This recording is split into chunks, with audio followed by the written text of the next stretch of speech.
Hi, and welcome to the Red Tunic Podcast, a podcast where I look to rediscover what makes gaming fun and enjoyable by having positive conversations with those related to the industry. My name is Link, and today I'm joined by Jason Mojica, part of the two-man team creating retro FPS Prodeus, formerly a level designer at Irrational Games and Ravensoft, and has previously contributed to the Blackout Club and Payday 2. Hi, Jason. How are you doing today? Hey, how's it going?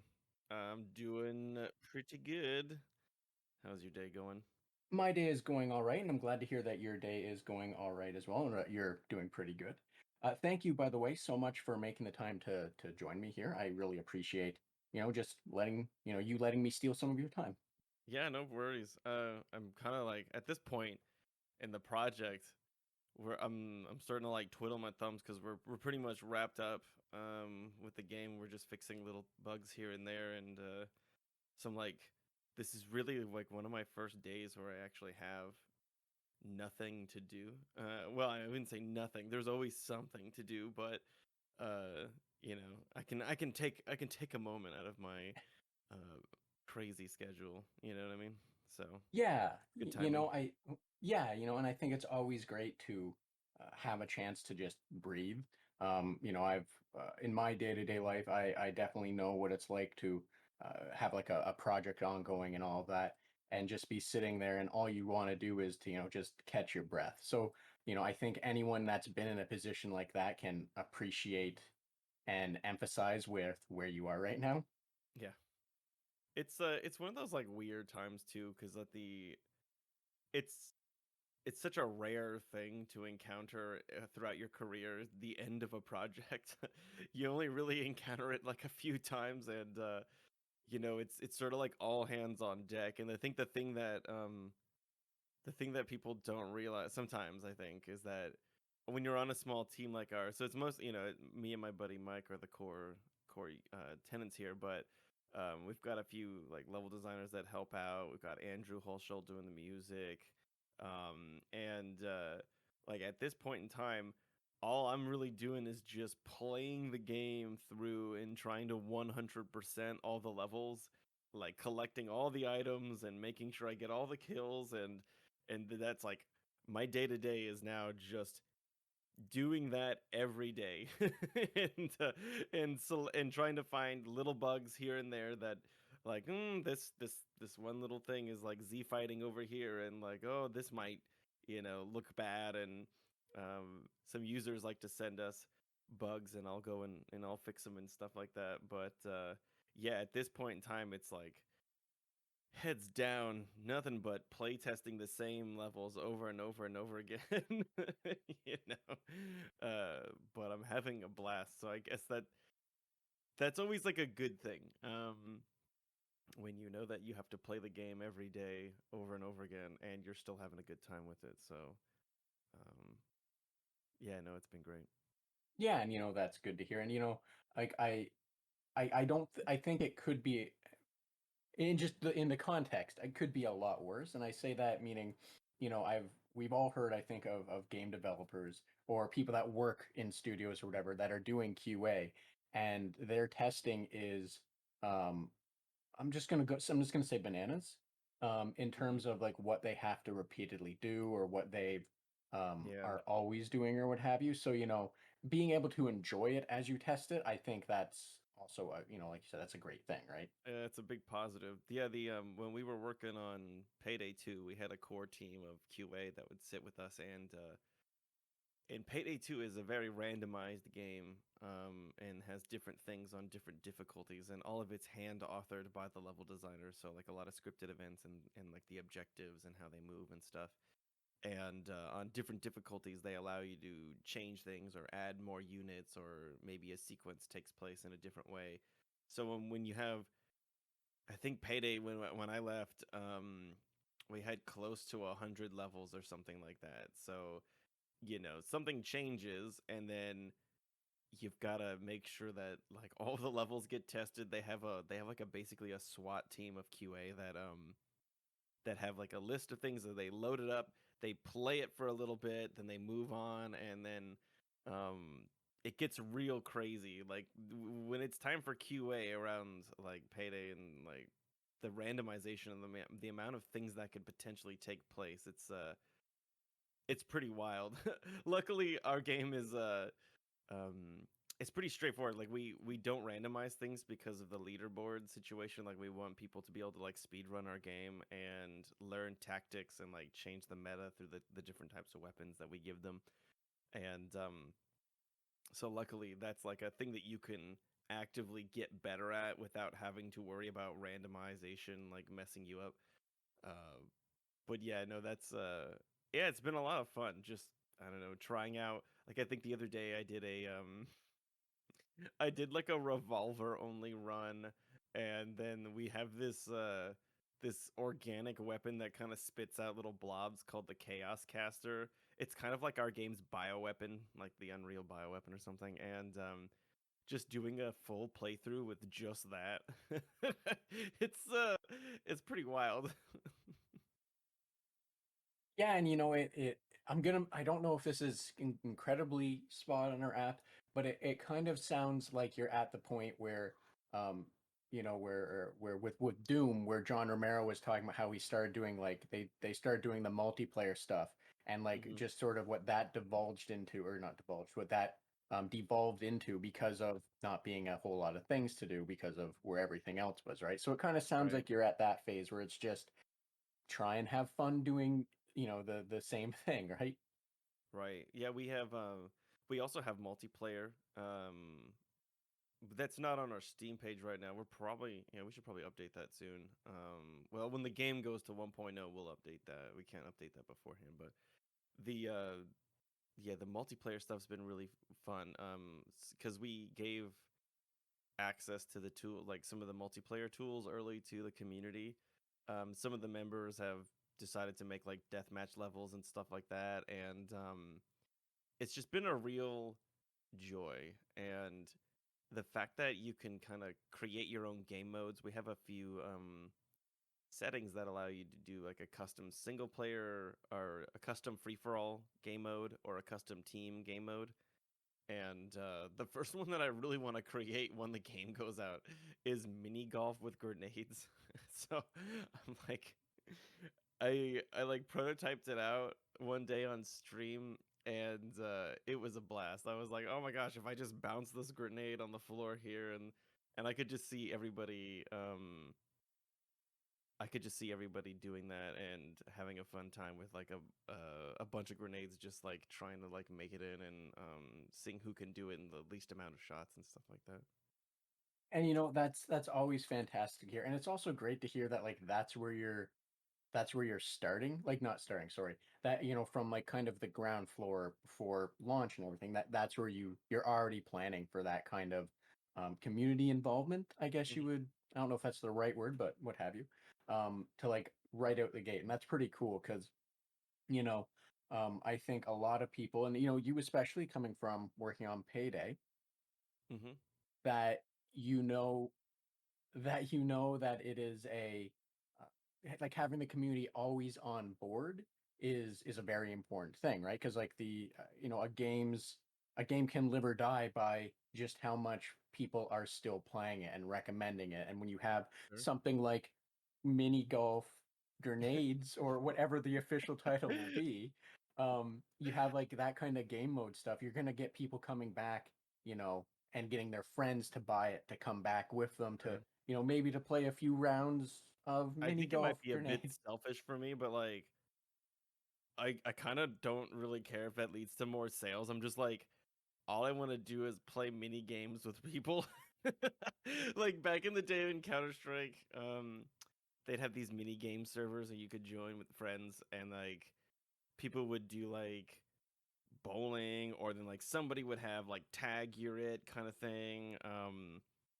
We had one user make like Dust 2, and then somebody else tried to help them make like a bomb that they could plant and diffuse and stuff like that. It was kind of wild. So I'm kind of living for just the amount of stuff that is coming down the pipe that people are going to be able to make. And yeah, if we could just get some more grenade golf stuff, that'd be great. Like back in the day, there was a mapper called Nipper for Counter-Strike 1. Well, it was the earlier Counter-Strikes, and he used to make all these like little vehicle maps and stuff like that, and just weird stuff. And it was so much fun to play those maps, and everybody was really into them. So like we would just that's kind of the mentality that we're taking with our multiplayers. Like we have the standard modes like deathmatch and capture the flag, and then we had a one of our users was helping us out. We built a King of the Hill game mode, just with the script functions in the editor, and then we also built capture the point, and then we did one more mode. I think I built out like this prototype. I did like a we have this game mode called Zombie Hunt, which is two teams fight to kill the enemies that spawn in the level. So zombies, and then you've got their minigunners, and then it kind of goes up from there to the ending boss guy that is the hunter. And each of them have different point values. So everyone's trying to kill as many enemies as they can, and they're also like trying to kill you so that they can prevent you from getting the big guy. And there's a really interesting dynamic that kind of occurs between the players and the enemies and stuff like that. And it blew my mind how quickly I was able to throw that together. I think it only took like 30 minutes, and that was like our first test. And it went so well.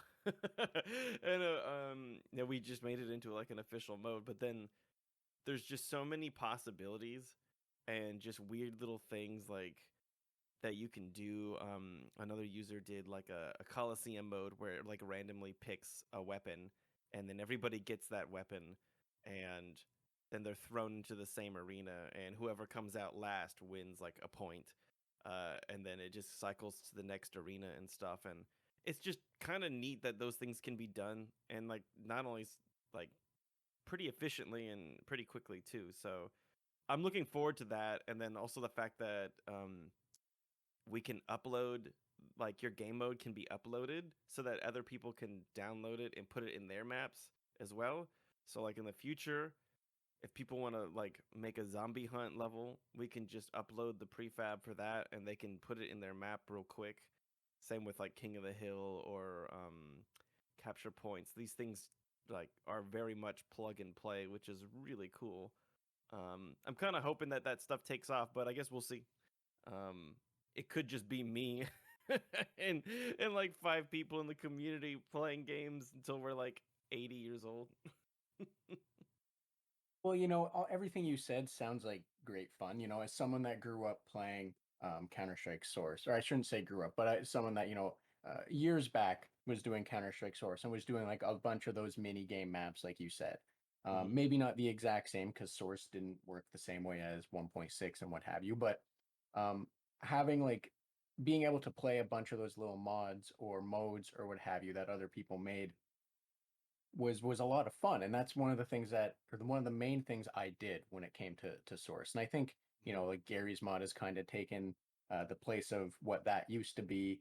But I'm fingers crossed for you because it sounds like you guys are right out the gate wanting to do something that's going to be that's going to be great for the community, and hopefully the community responds in kind. And it's something like you said that more than just you and 5 other guys or 5 other people are doing into your 80s, right? I think yeah, no, we've just been having a blast. Like we've gotten like a big group together one day. We had like 16 people playing like deathmatch and stuff, and it just gets so wild and fun. And the weapons are it's like more interesting than I thought it was going to be originally. And I suppose that's a pleasant surprise. You're playing and everybody's just having a blast. And no, we like because the community of level designers, we've given them like early access to the tools, and just like them being able to help us play test and make the game better.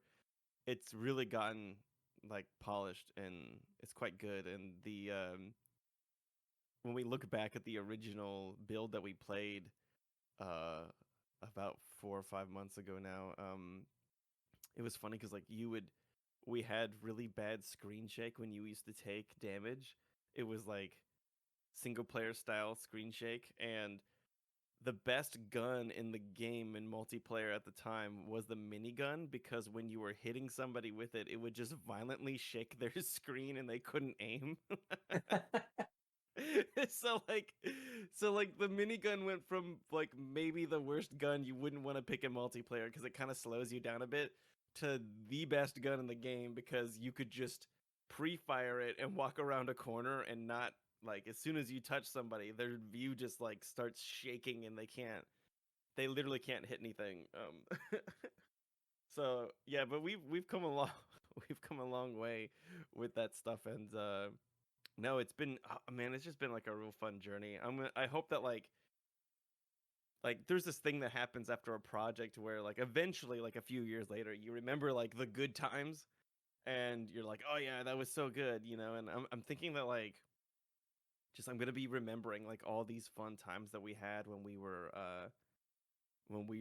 playing and, like, you know, refining multiplayer and getting co-op testing done on the main single player campaign. We had a group of like 4 people playing it, and you can like crank up the difficulty all the way to the top and then multiply the enemy's health by like a factor of like, I forgot what the factors are, but it gets so ridiculous that everybody has to like work together. And I don't know, it's been so much fun, and I'm really interested to see um how people play it, and just like what people do with it when the game comes out, because yeah, I've been so like into it. And it'll be great to be able to take a step back and just see all the stuff that we've made for the last like 4 years. Yeah, definitely. And, like I said, I think it's great, everything that's, the way you're putting forward for it. And I'm looking forward to the game. I did try it on, I believe it was the Game Pass early preview, what have you. And Yeah. it sounds like it sounds like it's been a journey since then even. And, speaking of, the whole journey for this game, um, how I want to kind of speak to your journey getting into games maybe, and how did Hmm. you get into developing and making games, if you don't mind touching on that?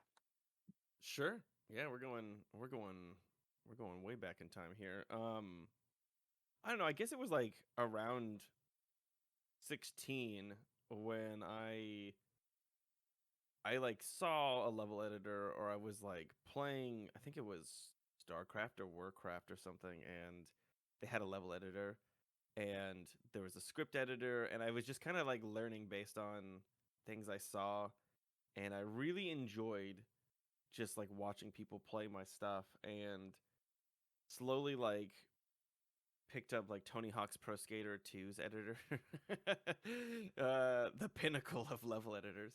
And yeah, it was just so much fun to do that kind of stuff, and I always knew that I wanted to work in games in some capacity, or just like a creative medium in general. But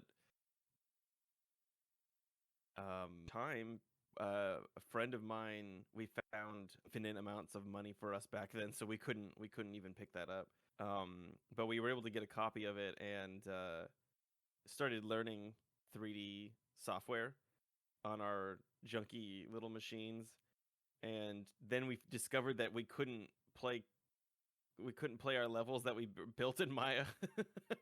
It was like, what do you mean this like 1,000 poly, like, this like just this little like piece of lint on the floor that we put like 1,000 pieces into, like, oh, you can't play that? Oh, okay. And I think it was the thing that shocked us was when my friend found Hammer or Worldcraft, and it was only like 56K or something. It was really small. It was like a really small file. And I was like, there's no way that this is the level editor for the game. This just doesn't make any sense. And after some digging and we got it working, um, we started making maps, obviously at the total wrong scale. I think when we were looking at the grid, it was like the total grid size for the entire game. We were building on that as if it was a small piece of land. And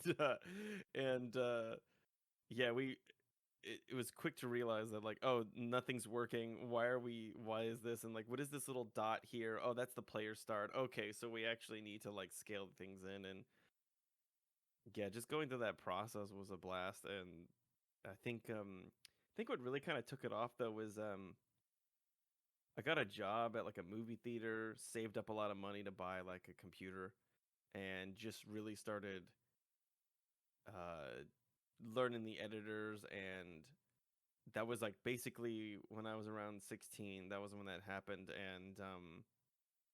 And I think by the time high school was done, and I spent like a year working on my portfolio because I was working with like Half-Life 2 stuff back then and just arting things up. And I got an internship the week after I quit my movie theater job. I got a call or like a message from Gearbox, and they suggested that I apply for an internship. And so I did, and I got it, and I went over there, and that was like my first little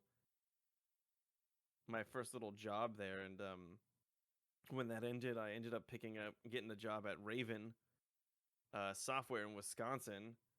And then yeah, that was wild because I hadn't lived in a in a region of the U.S. that snowed for most of the year.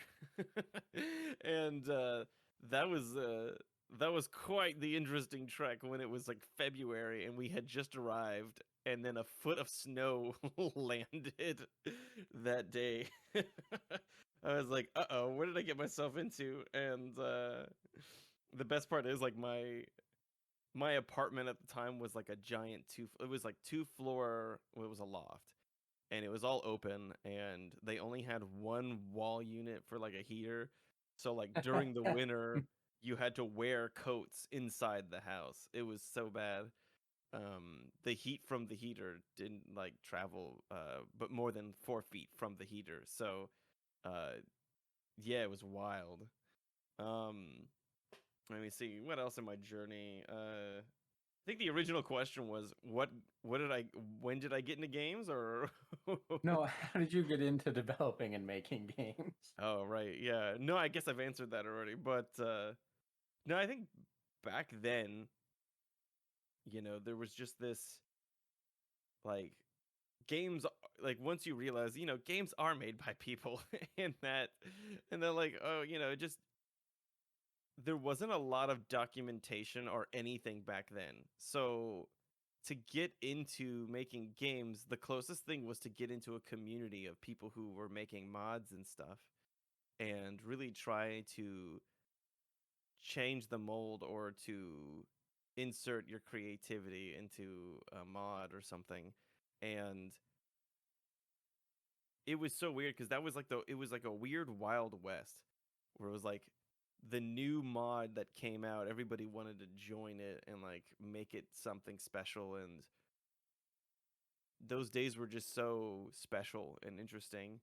And I feel like most people that came from the modding community who like really tried to make it something, like a lot of those people that I knew from back in the day, they're all like working at like all the major studios now. And it's that mentality of just pushing to like learn more and to not take no for an answer, basically, because those editors back then were really finicky and they would crash all the time. And you really had to like learn your way around them and like learn how to make a model or like import textures or like create sounds. And yeah, it was such an interesting time because there were no real tutorials back then.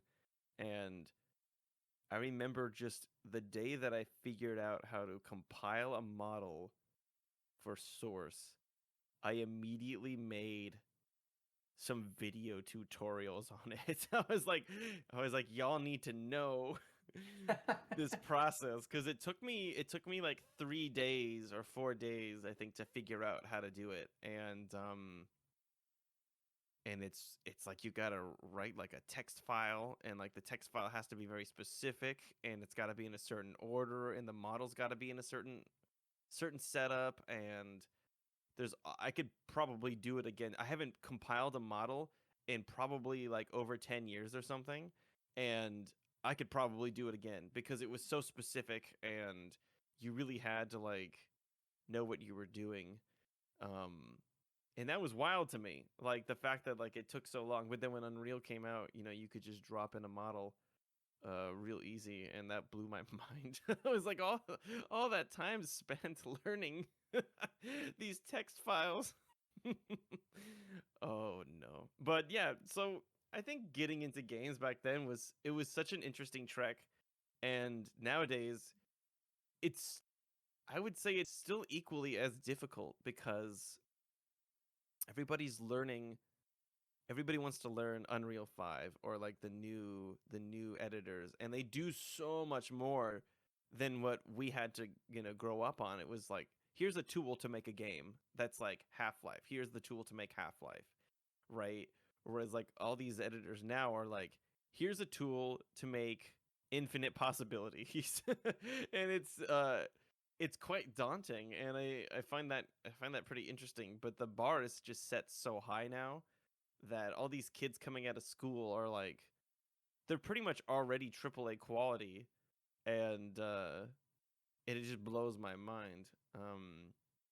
But I kind of wish that there was a school or something you could go to back when I was doing it, because that would have been really great to hear advice. Like, oh my gosh, there's just so much. But yeah, no, that's basically how I got started. And thank you for sharing that. And it sounds like, if I might extrapolate, it sounds like the advice that you might give based on everything, because you kind of danced around it. But based on what you've done, it sounds like you would recommend just getting out there and maybe starting with a mod group or a small group and just pushing yourselves to create. Is that a fair extrapolation, do you feel? Oh, sure. I mean, anytime somebody's like, "How do I get in games?" or like, "What can I do to become a level designer?" or whatever, the immediate response is start building things. It's not like there's so much that you can do, but ultimately the best way to get better is to quickly iterate and fail, and like you need to learn what works and what doesn't work for you, and like, you know, it's hard to say like at the beginning, but eventually I feel like people really learn what they love about making games, and they can stick to it, or they can like enhance their abilities on it and just slowly like get better at their craft. And joining a mod team is a real great way of doing that. um but for now, I mean, like, I don't want to like plug my own game here, but on Proteus, for example, just learning the level editor and just building a level and having like being able to put an experience down that somebody can play and give you feedback on, and then you can re-upload it and get other feedback on, and then people can rate it, share it, make playthrough videos. The sooner you get to that point where you're making stuff and you're getting feedback and you're learning, the better. Now, like, there's so many games out there. Like, if you're into puzzle games, there's plenty of games out there that have puzzle editors with their game. So, like, there's no excuse to just jump in there. I think a lot of people, when they start out, they're like, I'm going to make an engine. And it's like, nah, bro, don't do that. Like, just learn what makes games fun for you first. Like, play games, make, like, content for other games, find out where the fun is first, and then go make your own engine or something like that. But don't start from that point. I think that's it's like a classic thing with writers as well, where junior writers are like, I'm gonna write the next Lord of the Rings. And you're like, and then like these other guys who have done it already, they're like, wait, don't start from that point. You're gonna burn out, right? Yeah. And it's the same thing with like juniors, where everyone's like, oh, I'm gonna make a 3 hour mod or like a 3 hour map campaign, and it's just not realistic. You should start small, do a 5 minute map, then do a 10 minute map. You know, really like learn the ins and outs. I think that would be like my best advice just for somebody starting out who wants to do it. You know, just get in there, be a part of a group, you know, chat about stuff all the time, you know, learn the ins and outs, like what makes things tick, get some people that you're comfortable like getting to play test your stuff. And just really like kind of go through that ringer. Like, it's so important. Like, we see people all the time who are new to level design on our Discord, and everybody's just so helpful. Like we have such a chill community. I'm so thankful for that. Maybe that maybe that'll change after we launch the game into full access, but right now we just have all these like really cool people, and we had some we had a young person win third place, I think, in one of our maybe it was second or third place, and he was like 16. We were like, wow, you, like this was a great map, and like your first map, the first map they had done was like cool, but it had a lot of like glaring issues in it, and we sat down with them and we're like, all right, here's the problems in your level, and this is what you should fix. And in their next level that they came out with, it was like, who is this person? Like, who made this map? Oh my gosh, it was that guy. Like, they actually listened and they got better, and it was so good that and like the people who were judging the competition didn't know that about this person, and I feel like they would have like voted higher if they knew that. But like, it was crazy, and then they got third place, and we were just like so happy that they were able to like just the quick turnaround of getting feedback from the community and like learning things in that process, and like seeing, just getting play testing and all that. It was no, it's just really good. You gotta get out there and just start making stuff. That's really it. Just gotta start making stuff. And thank you, and that is absolutely great advice, and hopefully anyone that hears it will take it to heart because I agree. Like as someone who has spoken to a good handful of people, that is a very common theme of just get out there and do things. Now I'm simplifying some of the things and all that, mind you, but that's always great advice, and it's hopefully people take it to heart and hear it because, like you said, you don't want to just you start small and work your way up. You don't want to start something that's just going to burn you out. And I liked what you said about finding out where the fun is. And I think that's a really important thing as well. And speaking of finding out where the fun is, I know this is probably going to be a very horrible transition, but um I'm here for this, right? Let me buckle in real quick. yeah. But on the topic of finding out where the fun is, what was your favorite? Like, what kind of games did you enjoy as a child? Like, what were your favorite games that might have helped you find where that fun is? And the horrible transition, I hope, is over now. Okay. Yeah, no, I don't know, like when I was growing up, I was lucky that because I didn't know what like game consoles were or anything like that, and I think m- my dad had this fascination with just surprising us with a new console every once in a while. Like as I was so young, we just didn't know like, oh, the next console's out or whatever, or the next Mario or whatever, and he would surprise me. He got me a regular, I call it the regular Nintendo.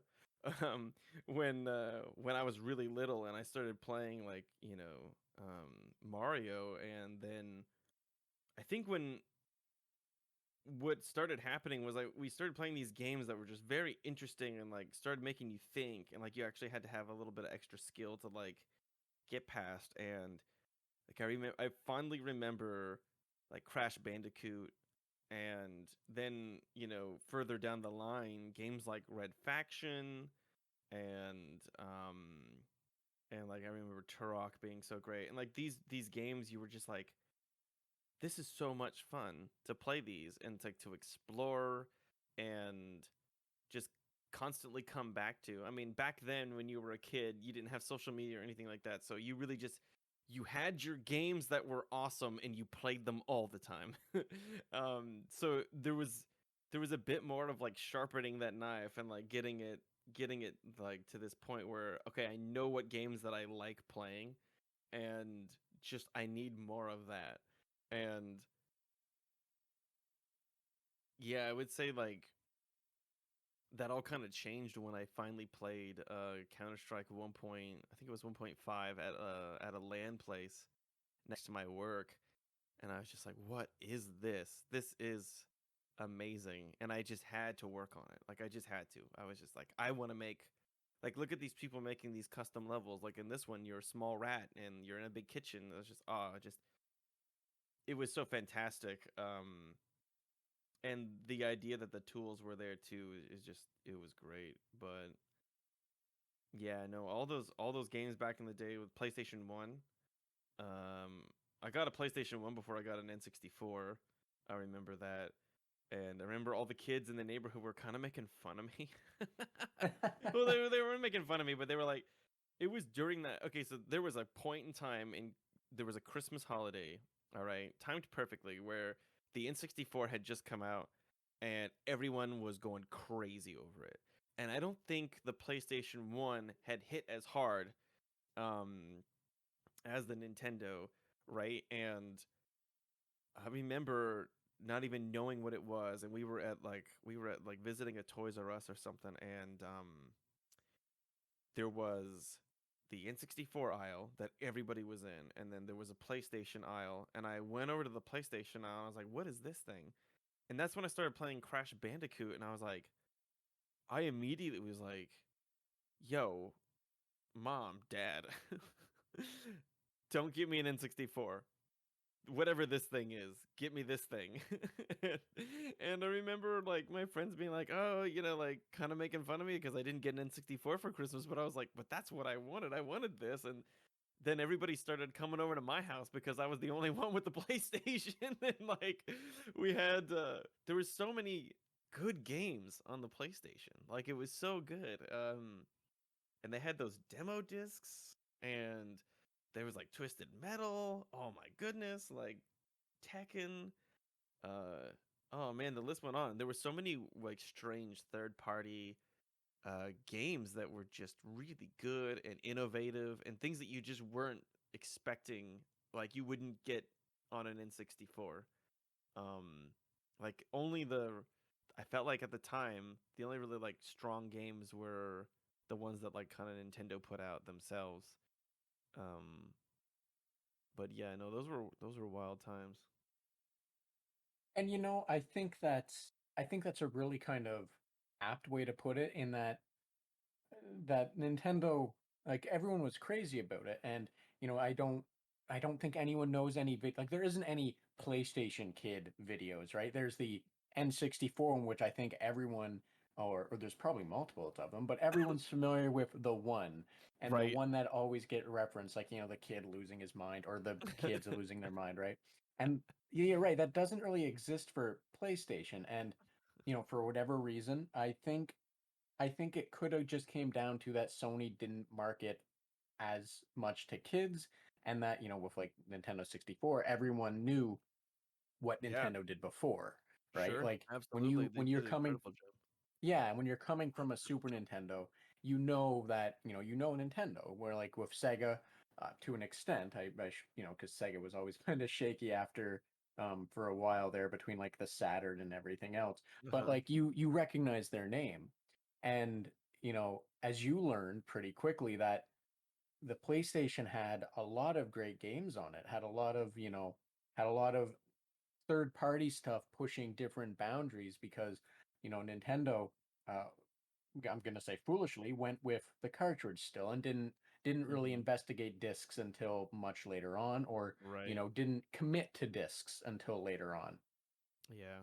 And companies learned that with a 650 megabyte disk, when they started out there, that they could do that, or you could throw out like a magazine with, as you said, the demos. Like you weren't going to get a demo thing for Nintendo, so Mhm. your only way to learn about Nintendo stuff was have Nintendo Power or hang out at Toys R Us, right, and try the demos. Right. Whereas Sony, you could just pick up one of those magazines at the grocery store and, I don't know, learn about Toomba or, um, a Medal of Super Honor, Monkey or Ball or something like yeah, that. Yeah. exactly. Like there was so much stuff that you were just going to get introduced to without having to try too hard. And like you Right. said, you if you know what you like, if that magazine has that demo disc with something that looks cool, you're going to pick up that magazine, you're going to try the game, and you're probably going to buy the game, and you're not going to have to wing it, so to say, on like a 50 $60 cartridge that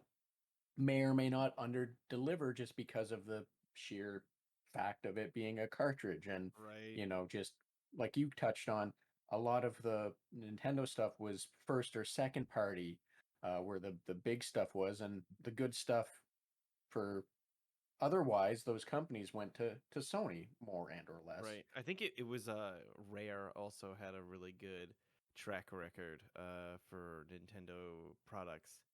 Um I remember, so like Nintendo had a really great marketing for even on the Super Nintendo, like Donkey Kong Country. Like I skipped over the Super Nintendo, but that was also like one of my super influential, like just playing Donkey Kong Country 1 and 2, and um Mega Man X, and Metroid, Super Metroid. Oh goodness, and like Mario Paint. I like loaded up one of my old Mario Paint cartridges the other day, and it still had a painting on it that I made from when I was a kid. And it was so crazy to see all the things that were still there.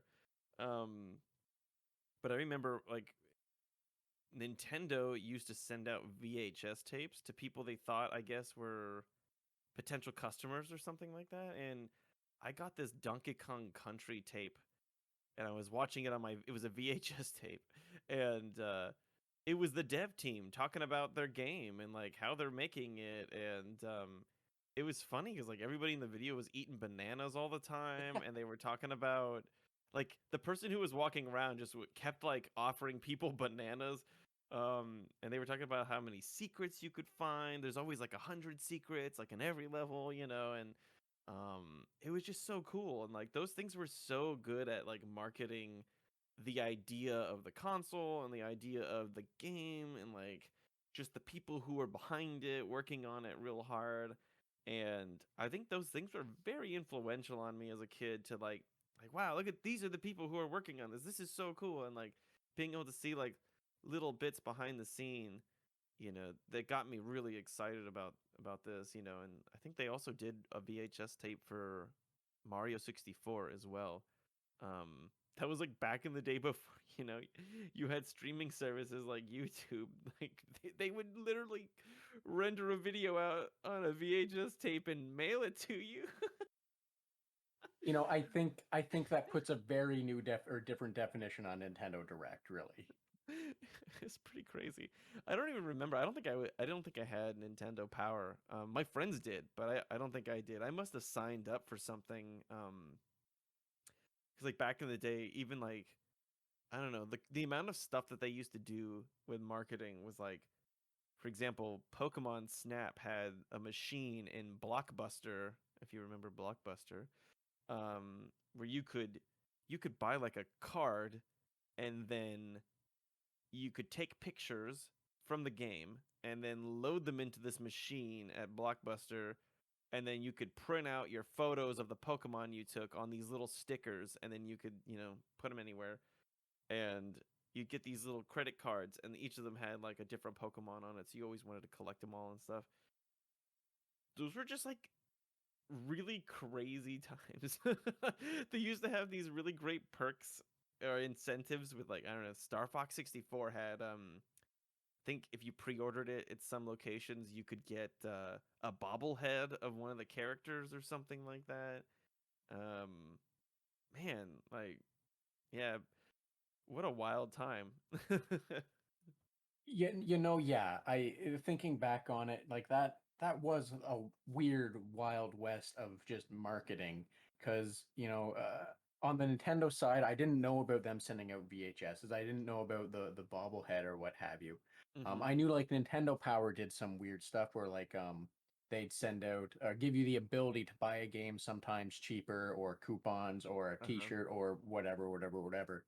But, that was also the golden age of companies on the Sony side too, just pumping out the wildest, mostly for the Japanese RPGs, mind you, but the Mhm. wildest like game bundles. And it wasn't just pre-orders, it was like, no, you're buying the game, and oh yeah, you're gonna get a stopwatch, and you're gonna get a pendant, and you're gonna like, you go in to buy a game, and you walk out with a brick, and it's like you get like a pocket watch, and then like, some weird standees, and keychains and magnets, and like just That all stuff's this so stuff. awesome though. And just to sideline that real quick, I'm really happy to see that companies like Limited Run, for example, are bringing that Mhm. back. Because that's Yeah. just that marketing mentality I always thought was just was cool, was wild, because it's just. insanity, the things that come out of it, right? Now, Jason, I do want to ask, because I don't want to take up too much of your time. Hmm. The day's going on. I want to give you that chance to breathe, basically, as things are winding down. However, I do want to know what do you do outside of gaming? Like, what kind of hobbies do you have? What kind of things do you enjoy doing that aren't game related? Well, I don't know. I guess just living. No. So a lot of the time, well, I think what's interesting about being indie for the first time going from AAA to indie was that when you're in AAA, it's like a set time. You're off work. All right, now go enjoy your home life and like go play games and whatever. And I've integrated indie life into my own normal life so much now that like I don't have like a standardized work day. Like I just work whenever I want to and I get things done when they need to be done.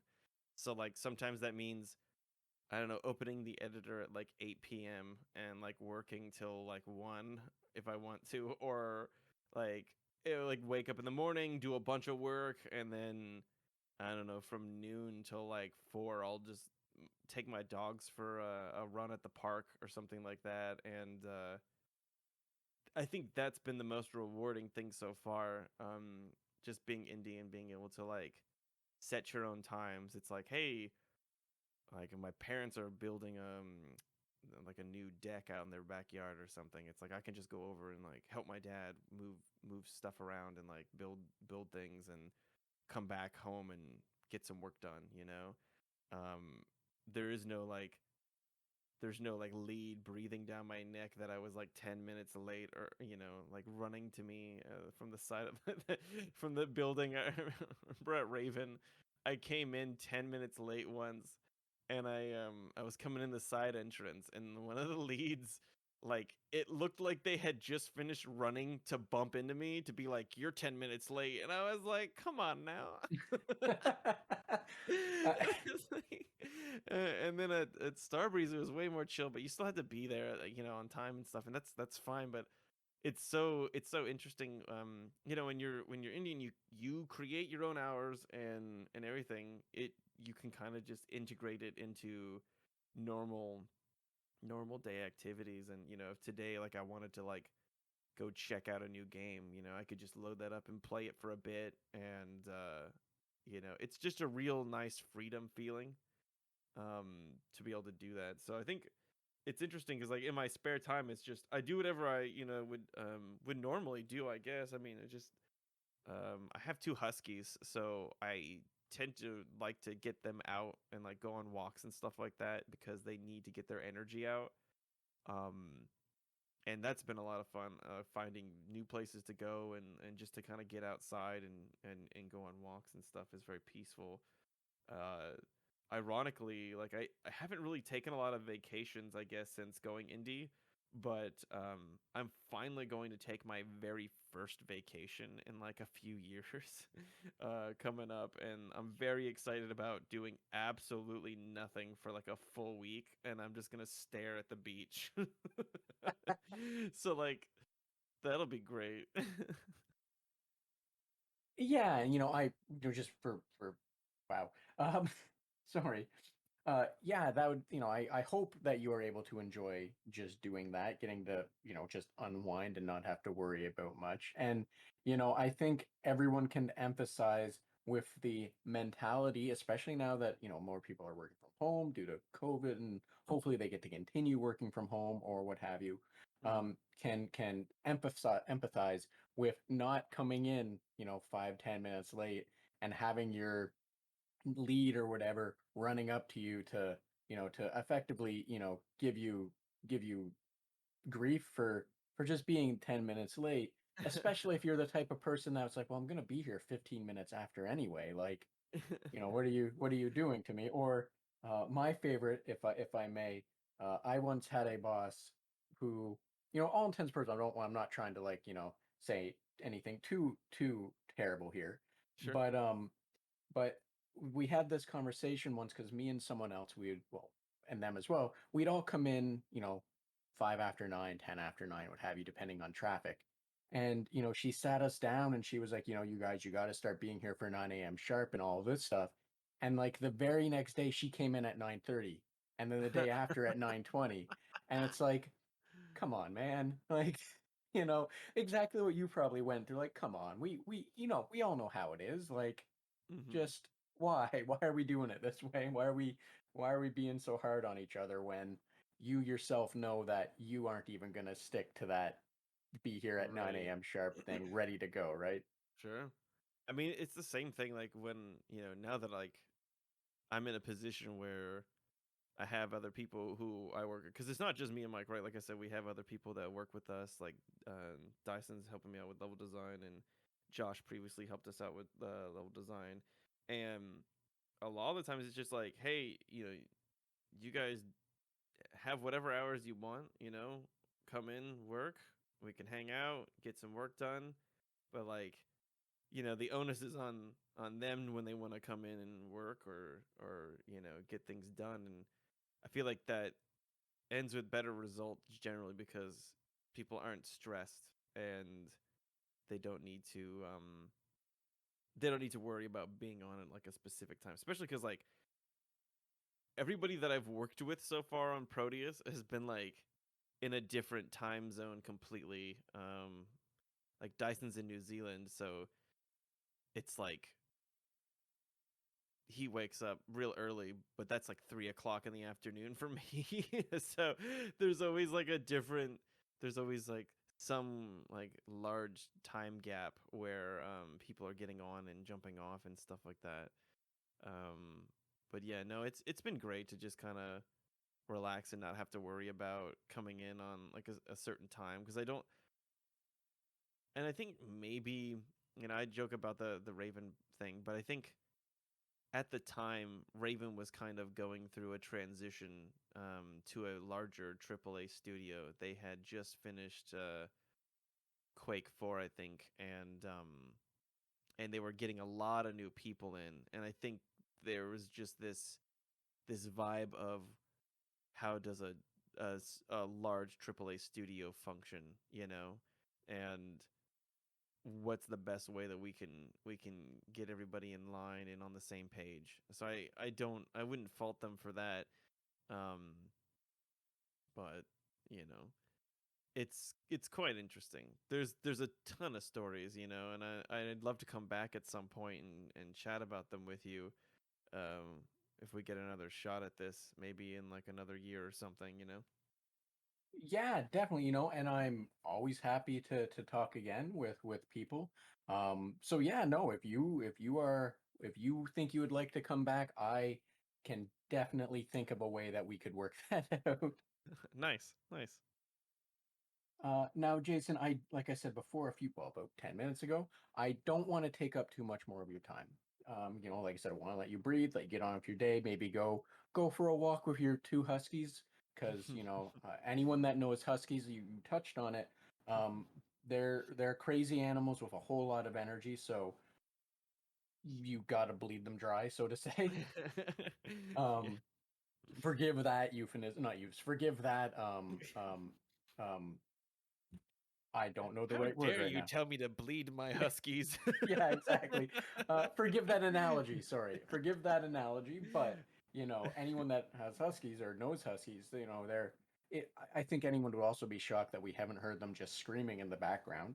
There's one sleeping. So I have a very large chair that's like I have a standing desk. So I have this bar stool chair, and I have one that's literally just curled around all of the wheels. So if I move at all, she gets really upset because she thinks that like the chair's trying to attack her. So she immediately jumps up and growls. So I always have to like, I don't know. She's got this weird like PTSD thing now. That like anytime I'm like I make a noise or like the chair moves, she immediately pops up and like moves away.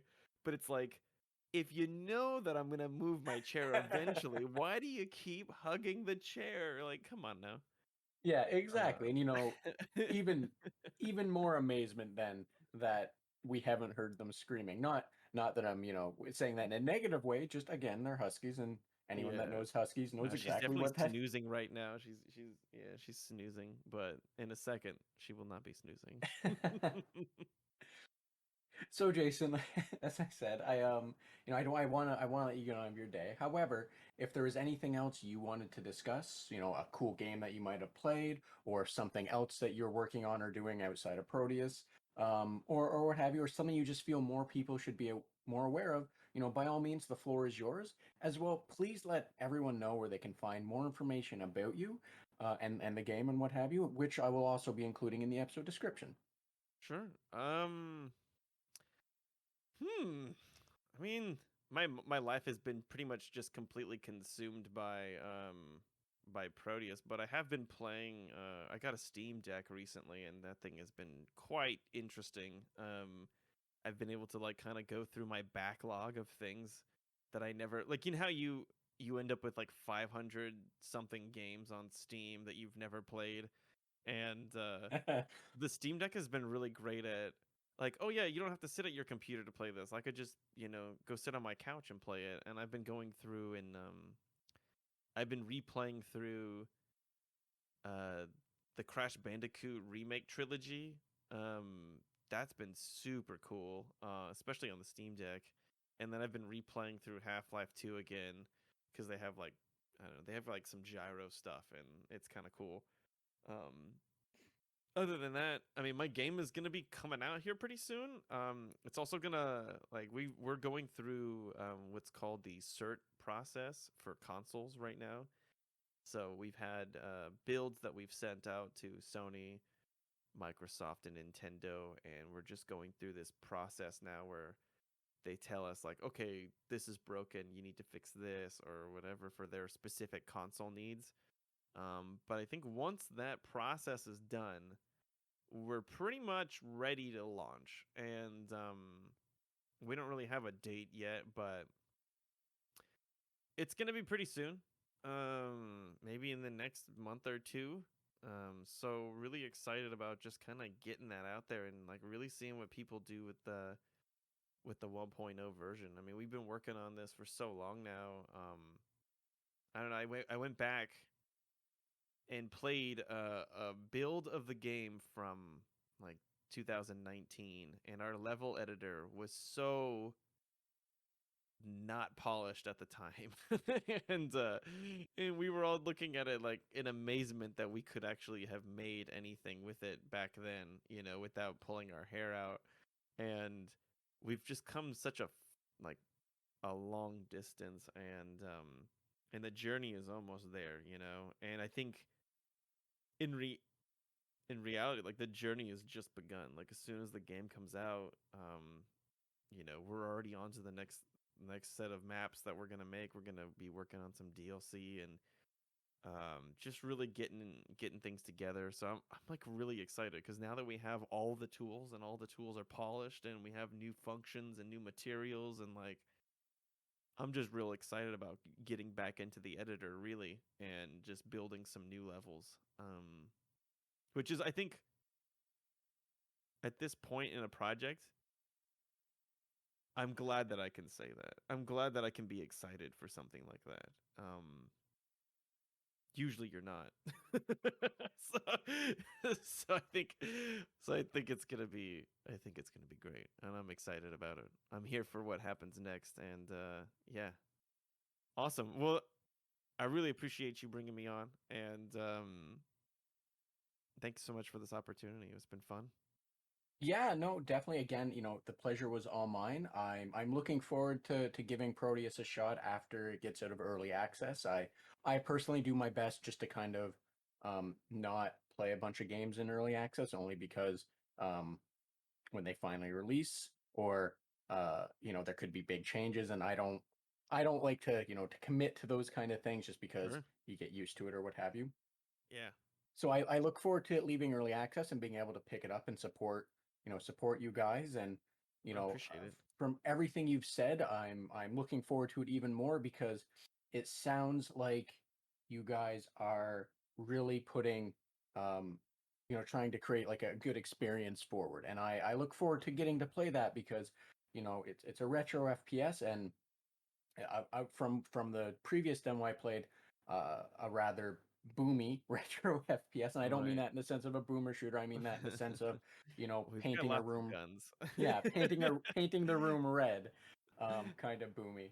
So I look forward to experiencing that, and seeing what the final package has to offer, Yeah. including the extra stuff you're looking to build, and everything else. So I wish you guys the best of luck for the certifications, and all of that potential headache, because as I'm sure anyone that's followed other creators online can understand, that sometimes it can be just the weirdest things that really annoy or tick one of those boxes that make you have to do different things. So hopefully it's Yeah. not a nightmare, I guess, is the real takeaway, or the real thing to get to. Hopefully it's not a nightmare to get all of those boxes checked. Yeah, we'll have to see. But yeah, man, when it comes out, hit me up. We'll play some multiplayer, some co-op, get some DMs in there. I think that'll be a lot of fun. Would be a blast to have you on there. Yeah, definitely. I'll make a note of that, so that way when it comes out, I remember that. Um and hopefully another storm doesn't come through and put me out of power for another week when this game launches. Oh, that's the best part about our game is it doesn't necessarily have an expiration date, so you won't have to throw it away. Yes, yeah, exactly. That is a very, very fair point to make. Now, All Jason, as right. I said, I do want to let you go. Want to let you get on with your day, but thank you again so much for making time to have this conversation with me. Yeah, yeah, no problem. That was good. Thanks. Yeah, and again, thanks for joining us on the Red Tunic podcast, as well as a special thanks to Ronald Jenkins for the use of music from the title track from Road Steep. And if you do like this podcast and want to support it and help it grow, please subscribe or follow me on Twitter at Red Tunic Podcast to receive the latest episodes and news, and be sure to share with those you think might also enjoy it. Thanks, and until next time.